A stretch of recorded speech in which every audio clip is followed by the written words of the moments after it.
नमस्कार. देवश्री किचन मध्ये आपल्या सर्वांचं स्वागत आहे. आषाढ सुरू झालेला आहे आणि आषाढ तळणी ही झालीच पाहिजे.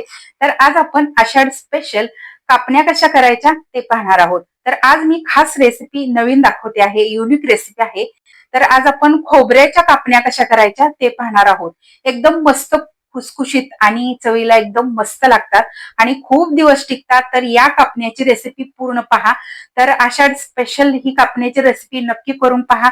रेसिपी कशी वाटली कमेंट करून सांगायला विसरू नका. त्याचबरोबर तुम्हाला माझ्या रेसिपी आवडत असतील तर माझ्या चॅनलला सबस्क्राईब करा व त्याचबरोबर तुम्ही इंस्टाग्राम वरती असाल तर इंस्टाग्राम वरती मला फॉलो करा. चला तर मग वेळ न घालवता रेसिपीला सुरुवात करूया.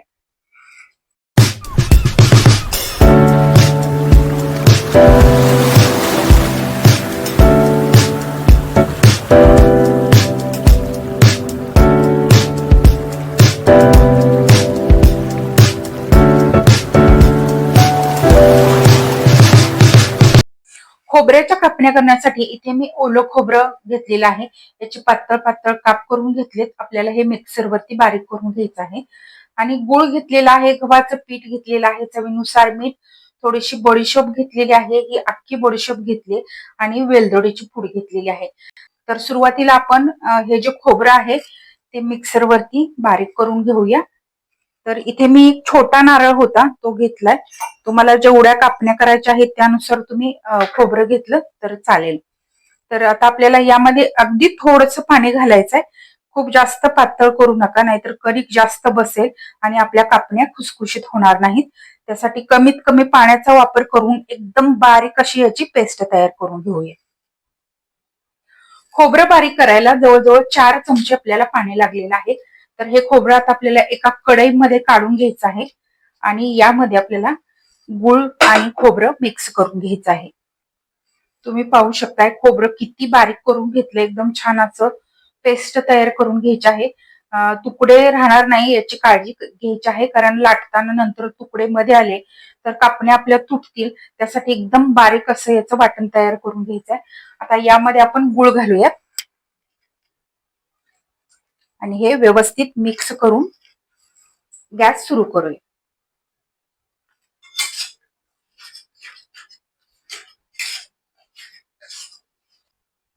आता हा गुळ वितळेपर्यंत आपल्याला असं एकसारखं हलवत राहायचं आहे.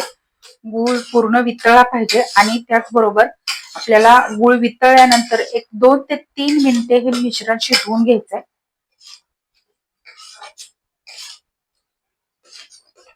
एक 2-3 मिनिटे मी हे मिश्रण छान शिजवून घेतलंय. आता बऱ्यापैकी घट्ट झालेलं आहे. आपल्याला हे मिश्रण खूप जास्त घट्टही करायचं नाही आणि खूप जास्त पातळ सुद्धा ठेवायचं नाही. जर खूप घट्ट झालं तर यामध्ये गव्हाचं पीठ जास्त बसणार नाही आणि त्यामुळे आपल्या कापण्या व्यवस्थित होणार नाहीत.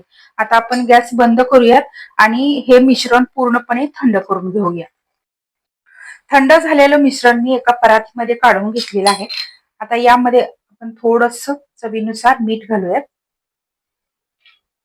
अख्खी बडीशोप आहे आणि वेलदोड्याची पूड घालूयात आणि यामध्ये आपण हे पीठ घालूयात. तर इथे सुरुवातीला मी थोडंसंच पीठ घालते, लागेल तसं थोडं थोडं किंवा यामध्ये बसेल तेवढं आपल्याला घालायचं आहे. गुळाच्या आणि खोबऱ्याच्या प्रमाणामध्ये पीठ यामध्ये किती बसेल ते आपण पाहूया. आपल्याला घट्ट गोळा मळून घ्यायचा आहे.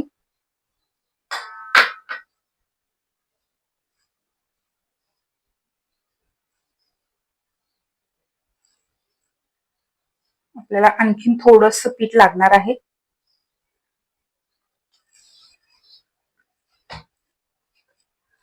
पीठ आपलं छान मळून झालेलं आहे.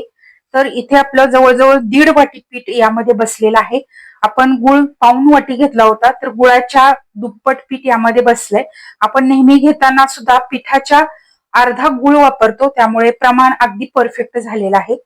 तर हेच प्रमाण तुम्ही वापरून करू शकता किंवा याच्यापेक्षा जास्त करायचे असतील तर आणखीन तुम्ही यामध्ये प्रमाण वाढवून घेऊ शकता. यामध्ये तेलाचं मोहन किंवा तूप घालायची काहीच गरज नाही, कारण आपण जे ओलं खोबरं गरम केलं होतं त्यामुळे ऑलरेडी यामध्ये खोबऱ्याचं तेल निघालेलं असतं. त्यामुळे दुसरं तूप किंवा तेल घालायची गरज नाही. आता याच्यावरती झाकण ठेवून एक 10 मिनिटे हे पीठ भिजवून घेऊया. 10 ते 15 मिनिटे हे पीठ छान भिजलेलं आहे. आता आपण हे पोळपाटावरती थोडस मळून घेऊया.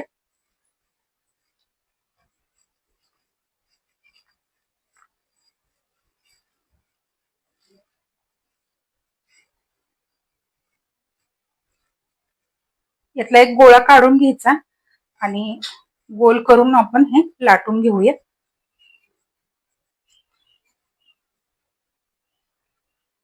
आपण चपातीसाठी किंवा भाकरीसाठी घेतो त्याहीपेक्षा मी थोडासा मोठा घेतलेला आहे.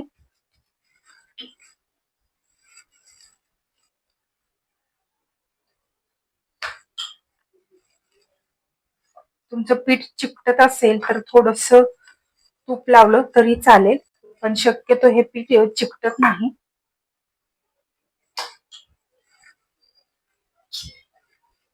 मीडियम जाडीची ही चपाती किंवा पोळी मी लाटून घेते आहे.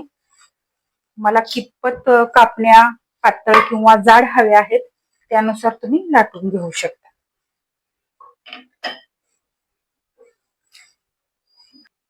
आता वरून आपण थोडीशी खसखस लावून घेऊया.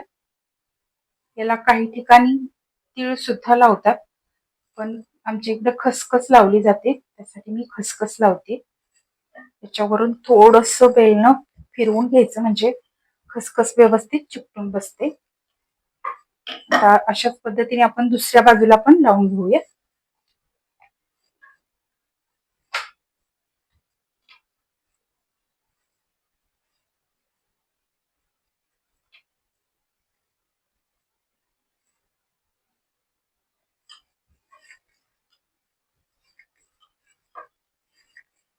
आता आपण याच्या कापण्या कट करून घेऊया. इथे माझ्याकडे पिझ्झा कटर आहे त्याने मी कट करून घेते. तुमच्याकडे नसेल तर चाकूने कट केला तरी चालेल किंवा फिरकीचा चमचा असतो त्याने कट केलं तरी चालेल. फिरकीच्या चमच्याने खूप छान डिझाईन येते.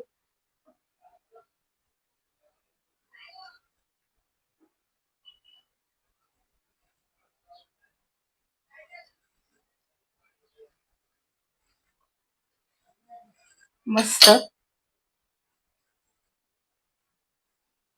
खूप जास्त पातळही नाही आणि खूप जास्त जाडही नाही अशा कापण्या मी तयार करून घेतलेल्या आहेत.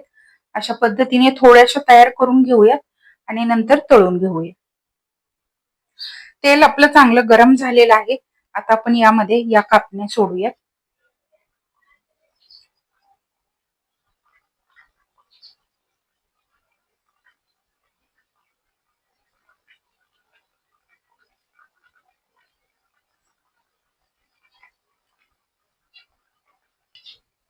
दोन्ही बाजूनी छान खरपूस रंग येईपर्यंत तळून घ्यायचे आहे. तुम्हाला जशा आवडतात तशा तळून घेतल्या तरीही चालेल. आता आपण या काढून घेऊयात. मस्त रंग आलेला आहे आणि अशाच पद्धतीने आपण बाकीच्या कापण्या सुद्धा तळून घेऊया. सगळ्या कापण्या आपल्या तळून झालेल्या आहेत. कापण्या एकदम मस्त झाल्यात. एवढ्या खुसखुशीत या कापण्या होतात, तोंडात घालताच विरघळणाऱ्या अशा या कापण्या तयार होतात. अजिबात वातळ होत नाहीत. तर एकदम मऊ अशा या कापण्या तयार होतात. तुम्ही पाहू शकता. अगदी तोंडात घालताच इतकी चव मस्त लागते. ही रेसिपी या आषाढ महिन्यामध्ये नक्की करून पहा, तुम्हाला सुद्धा खूप आवडेल. तर आजची आपली ही आषाढ स्पेशल नारळाच्या कापण्याची रेसिपी कशी वाटली कमेंट करून सांगायला विसरू नका.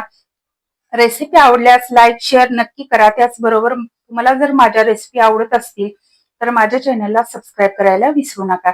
त्याचबरोबर बेल आयकॉन वरतीही क्लिक करा म्हणजे मी जेव्हा जेव्हा माझ्या रेसिपी अपलोड करेन तेव्हा तेव्हा सर्वात आधी त्याचे नोटिफिकेशन तुम्हाला मिळेल आणि माझे प्रत्येक नवीन आणि पारंपरिक पद्धतीच्या रेसिपी तुम्हाला पाहता येतील.